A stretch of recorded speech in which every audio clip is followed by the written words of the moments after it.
Baldur's Gate is a computer role-playing game that is set in the Forgotten Realms setting of Dungeons & Dragons.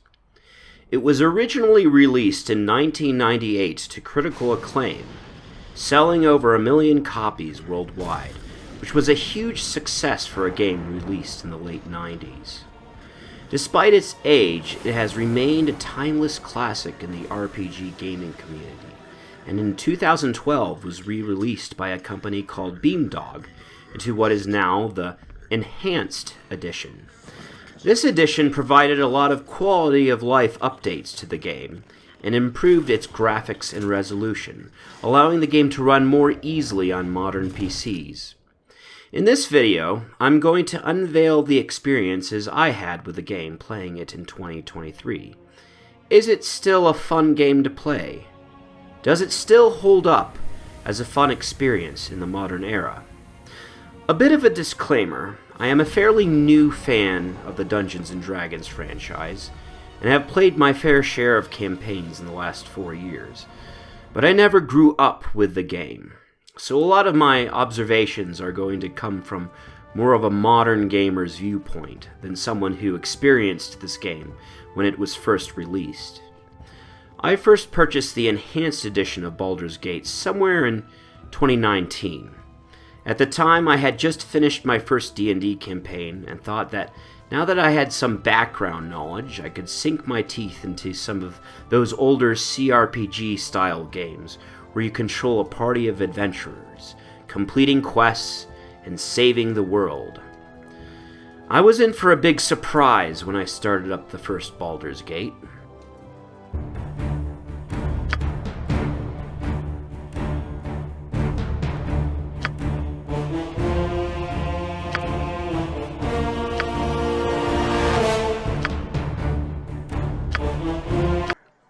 It asked me to create a character, which was fine, but it became pretty clear that this version of Dungeons & Dragons followed a completely different rule set than 5th edition, the one that I was used to. I think I got through the tutorial and the first town before I quit and set the game down. There were a lot of questions that I needed answering. Was I supposed to create my own party of characters from the beginning? Or hire the characters that I would come across in game?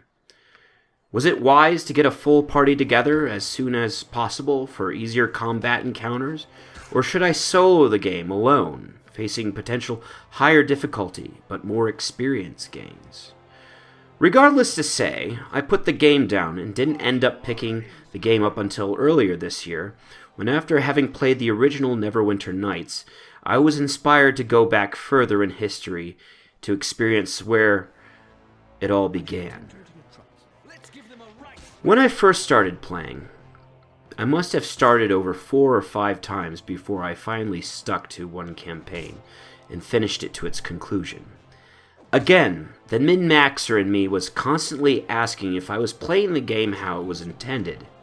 If you look it up on Reddit, you'll see all different types of suggestions. I finally decided to run the campaign as a lonely character and gain experience to around level 6 before hiring my companions to accompany me through the rest of the journey that the game has to offer. I would choose to play as an elf fighter on the core rules difficulty, who could multi-class into thief and mage in order to give himself a lot of utility to cast useful spells and find and disable traps. I began my adventures at Castle Candlekeep, where I am given my backstory. I am a young and orphaned ward of the mage Gorian. We live in the ancient library fortress of Candlekeep. Abruptly, I am instructed by Gorian to prepare to leave the citadel during the night with no explanation. That night, a mysterious armored figure and his cohorts ambush us. Only get worse, so we must find shelter soon. Don't worry. I'll explain everything as soon as there is time. Wait, there is something wrong. We are in an ambush. Prepare yourself. You're perceptive for an old man. You know why I'm here. Hand over your ward and no one will be hurt. If you resist, it shall be a waste of your life. You're a fool if you believe I would trust your benevolence. Step aside and you and your lackeys will be unhurt. I'm sorry that you feel that way, old man.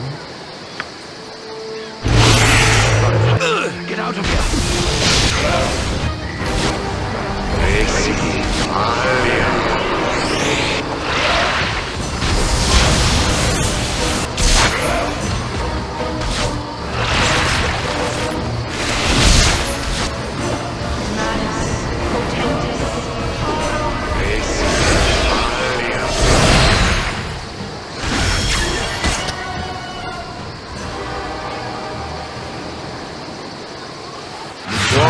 Especially cruel this morning. You awake with the realization that you have not been living some horrible dream. Ambushed, you saw Gorion cut down before your eyes, and even his powerful magic could not stop the onslaught. It was his wish that you flee, but that does not remove the feeling of helplessness that now overwhelms you. Hand over your ward, the armored fiend had said. He was after you and you alone, but why? If only Gorion had given some clue. But now you are alone and lost. Candlekeep is near, but you will find no quarter there. The readers pay for their serenity with rather draconian entry rules, and without Gorion's influence, their doors will remain closed. You will not last long on your own with your meager equipment. Perhaps you can get some help from the friends Gorion mentioned, the ones at the Friendly Arm. The next morning, we encounter Imoen, a childhood friend and fellow orphan from Candlekeep, who had followed us in secret. We are left with Candlekeep no longer accessible to us without Gorion's influence to circumvent its admission fee, and the city of Baldur's Gate currently closed off to outsiders due to bandit raids. We are resolved to investigate the cause of the region's iron crisis. My first objective, however, is to gain some experience by gaining a few levels. While Imoen could join me, I decided to part ways with her and strike off on my own. During the first part of my playthrough, I focus on doing lots of quests for the local populace and killing lots and lots of enemies. The problem with Baldur's Gate is that if you have a whole party, the experience gained from quests will be distributed evenly, which means that leveling is extremely slow. By going solo, at least at the start, your character can level up at a pace more similar to modern games. When you become content with your current level, you can start to recruit more characters in your party. There is no end-all fits-all strategy to this, but this was the strategy I decided to take when completing the game. I began by simply exploring the world and completing quests between Worm's Crossing in the north and the town of Baragos to the south. On my journey, I discovered that setting traps were a great way to cheese the game when facing powerful enemies, and I used this to my advantage several times. There are these underground burrowing insect creatures called ankegs, which can be brutal to face by swinging my sword, but through the power of cheese and traps, these things had no chance against me. I also came across some basilisk creatures that can easily one-shot you with their petrification gaze. But with the power of casting protection of petrification, I was able to resist these buggers and slay the foul beasts for a crap ton of experience. I should also probably talk about the questing experience at this point. At this time in my playthrough, I focused very little on the main story, and essentially ran around killing things and doing quests for local NPCs. I enjoyed the experience for the most part. Although many of the quests were go fetch this thing or kill this thing, they made me explore the world in a way where I felt immersed in the environment, gaining good reputation and staying in tune with my good alignment. I'm aware that being evil is an option, but for a first playthrough it seemed better to choose the good dialogue options, as these would in turn raise my reputation and make the citizens of the Sword Coast look on me more fondly. When arriving in Baragos, I continued to take on more quests, clear out spider infestations, and gain more experience. Once I had reached around level 6, I began to work on recruiting a party to adventure with. In order to get characters that will remain in your party permanently, you need to often do quests for them and complete them within a certain time limit. As an RPG gamer, I'm not the biggest fan of timed quests, as I often like to go at my own pace, but from an immersion standpoint, it also makes sense that you are working at developing a relationship with party members you are going to be fighting alongside with.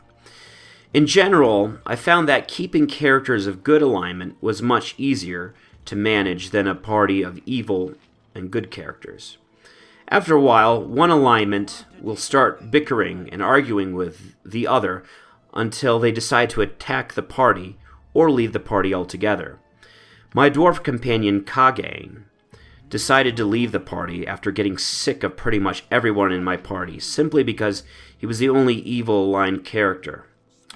Once I recruited a party, I began to focus less on gaining experience and more on just enjoying the game. I finally decided to venture into the Nashkel mines, where the main story begins to pick up. Traveling to the mines of Nashkel, the main source of the region's iron, we discover that the mine's ore is being contaminated by a group of kobolds, led by a half-orc, and that they and the bandits plaguing the region are being controlled by an organization known as the Iron Throne, a merchant outfit operating out of Baldur's Gate. We are eventually led to the Cloakwood to investigate another mine that is also under their control. The story was engaging enough and kept me interested in playing until I went into the Cloakwood. Oh my god.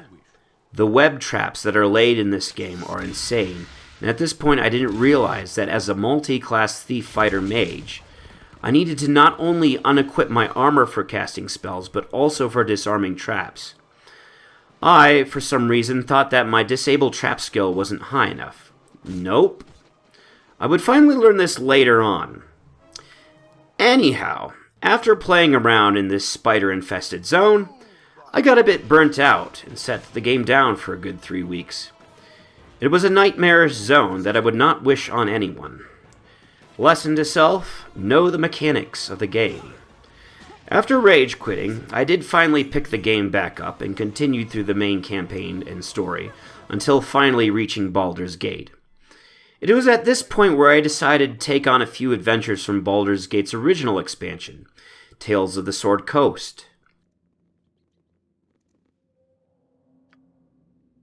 Traveling to Ulgoth's Beard, a small town, we meet with a mysterious mage called Chandalar, who asks us to recover a cloak of his from the Isle of Ice before forcefully teleporting us to the island.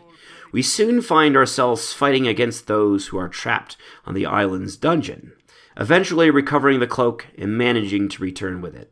This was a fun little side quest that got me a bit more excited about sticking this game out to its final end. After completing the Isle of Ice, we decided to head to the infamous Durlag's Tower.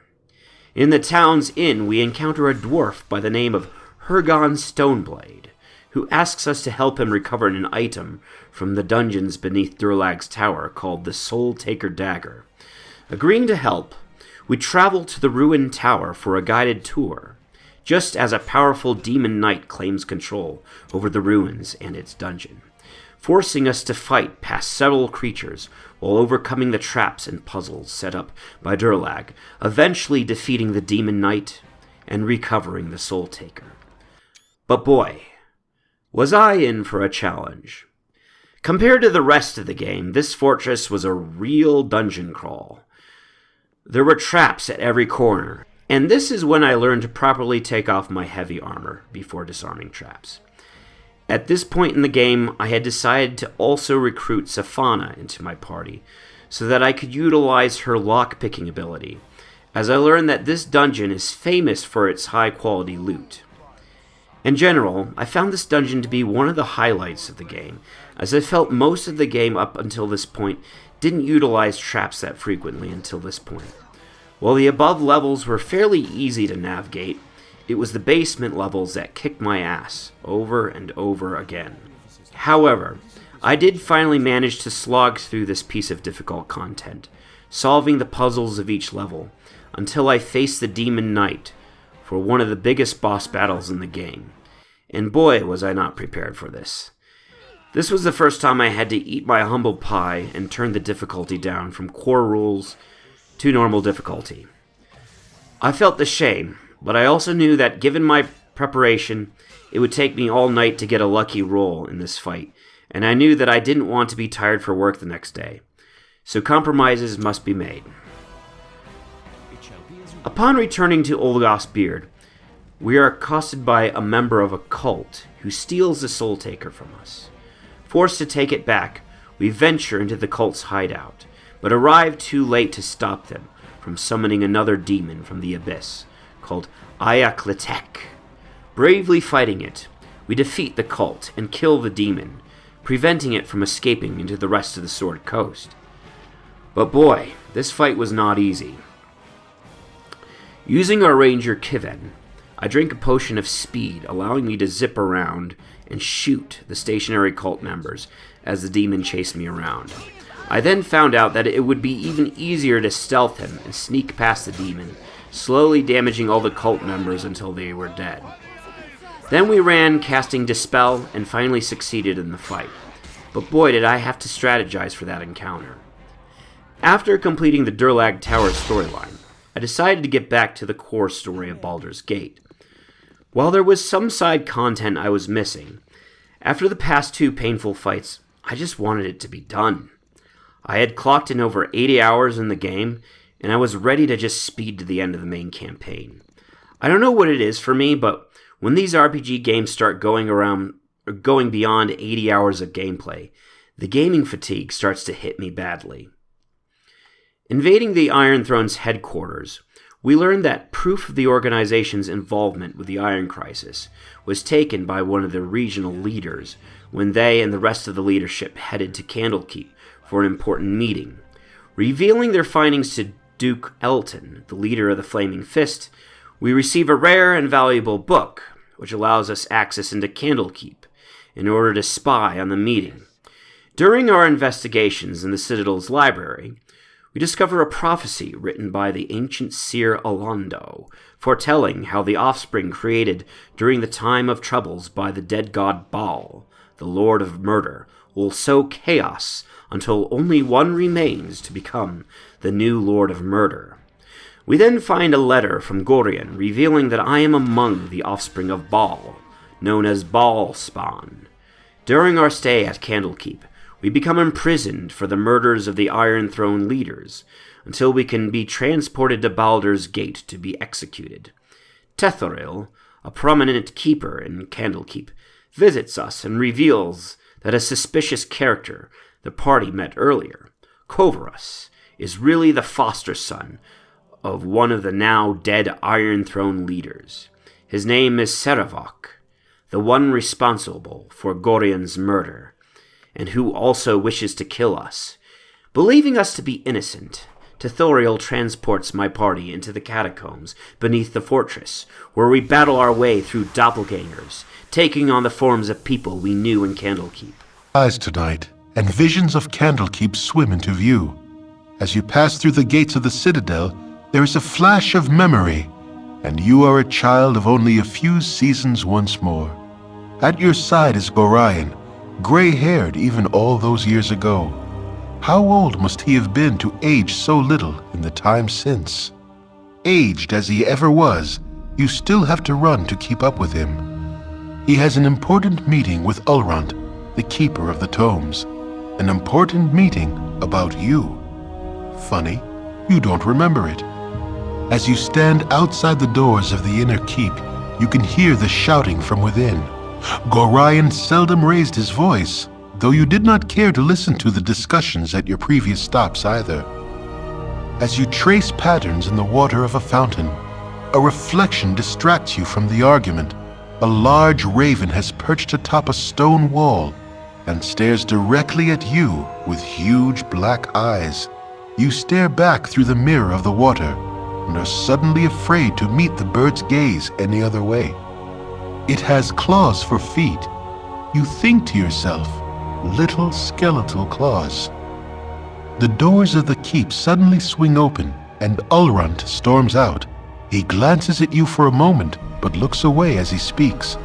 You both can stay, he sneers, but mark my words, that child will be the death of you. A flash of memory once more, and Gorion walks out of the keep as he is today, dead. You drop your gaze back to the water so as not to see. The raven is gone, but your own image remains. Your eyes are black, like those of a bird. Like father, like child, the reflection says. You wake with a yell, predictably unrested. Forced to stay hidden from the Flaming Fist, we discover that the Iron Throne orchestrated the Iron Crisis to gain control of Iron through their mine in Cloakwood, while using doppelgangers to weaken other merchant outfits, ensuring that they would have a monopoly on iron. With tensions rising between Baldur's Gate and the organization hoped to sell the stockpiled iron to the city at exorbitant prices. Afterward, they aimed to de-escalate tensions between Baldur's Gate and I also discovered that Saravok, having discovered that he was a Baal spawn, hoped to fuel distrust between Baldur's Gate and by making each think the other was responsible for creating the crisis and cause him to go to war. Saravok believed that the resulting carnage would be enough to allow him to become the new Lord of Murder. Due to our similar background, he hired assassins to kill us. Saravok remained loyal to his father until the Iron Throne's meeting and Candlekeep threatened his plans, which led Saravok to eliminate him and the other regional leaders of the Iron Throne before taking over the outfit and transferring their stores of iron to the city in order to be seen as a savior. He was also responsible for the poisoning of Duke Elton and the assassination of one of the 4 Grand Dukes. We finally gain entry to the Ducal Palace, where the coronation of Saravok as a Grand Duke of Baldur's Gate would be held, and present evidence of his schemes. Exposed, Saravok flees into an ancient underground ruin beneath Baldur's Gate. With us following closely behind, we are able to confront Saravok within the ancient temple of Baal, and defeat him, saving the Sword Coast and ending our brother's schemes. I knew this fight was going to be a challenge, so this time I managed to stock up on all the potions I could spend money on at the Sorceress Sundries, and hoped that this would be sufficient to finally finish this 87-hour playthrough. Thankfully, by using the Wand of Summon Monster and Paralyzation, I was able to immobilize Saravok while casting Dispel on any of his mages that were within my aggro range, and after a few reloads was able to kill him. I've got to admit that this was a rewarding victory, and I was very excited to finally say I beat this game, after so many years of it sitting idly in my Steam library. So this is my final conclusion. As a new player to the game, it was quite the struggle to get into. I had to get used to saving almost every 10 seconds, as you never knew when death would be around the next corner. It is not an easy game by any means, unless you decide to be that loser and choose story mode difficulty.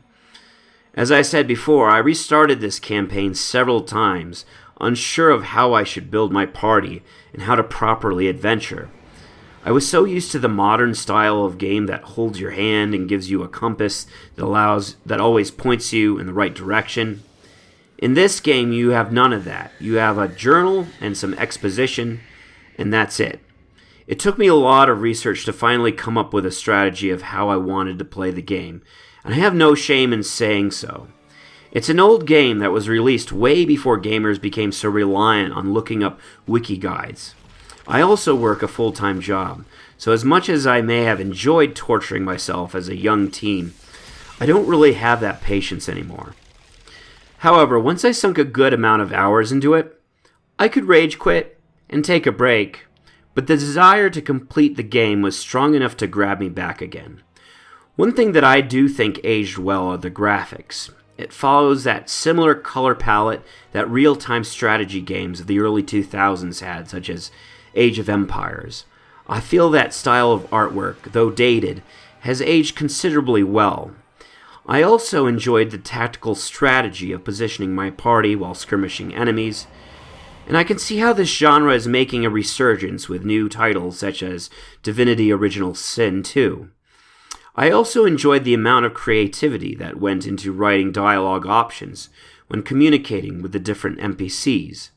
The game allowed you to truly roleplay, which is rare in a lot of modern games today. Despite my frustrations with my first playthrough, I also felt that I learned a lot more about the mechanics along the way, and that perhaps on a second playthrough, I wouldn't face a lot of the same frustrations I did in my original playthrough. A lot of it ties down to knowing the enemies and monsters you are fighting, and understanding how to counter them with appropriate spells, traps, and weapons. Overall, I will look back on this game fondly for its challenge and frustration, despite the fact that I wanted to smash my keyboard several times while playing it. If you don't want to have any frustration, there is always story mode, where you are basically unable to die in combat. If that's your thing, sure. But for me, I need to feel like I earned it. I was ashamed enough that I downgraded from core rules to normal halfway through the game, but at least I could say I beat the game on normal difficulty. That's all for today, folks. Thanks for watching, and I'll catch you in the next video.